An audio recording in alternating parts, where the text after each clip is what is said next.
De plus en plus de personnes se rencontrent maintenant sur les réseaux sociaux et les sites de rencontres. Bien que la majorité de ces rencontres se déroulent bien, bon nombre de fraudeurs utilisent ces sites pour arnaquer une ou plusieurs victimes. Qui n'aime pas être en amour? Est-ce que vous saviez que la fraude amoureuse se développe à long terme?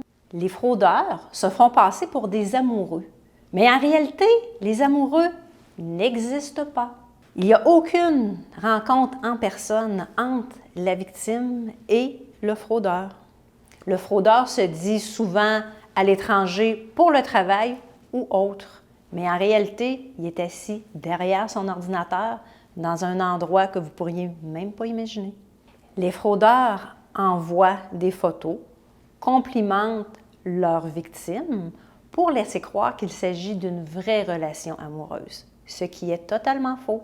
Lorsque la relation amoureuse est établie entre les deux, le fraudeur commence à demander de l'argent à la victime sous diverses formes.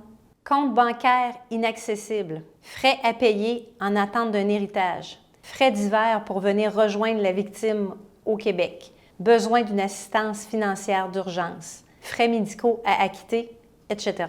Travaillant au bureau des fraudes et des produits de la criminalité depuis plusieurs années, malheureusement, j'ai dû enquêter plusieurs dossiers de fraude amoureuse. Les conséquences au niveau des victimes sont énormes, autant psychologiques, émotionnelles et surtout monétaires. Les victimes de fraude amoureuse perdent plusieurs milliers de dollars en 2 clics de souris.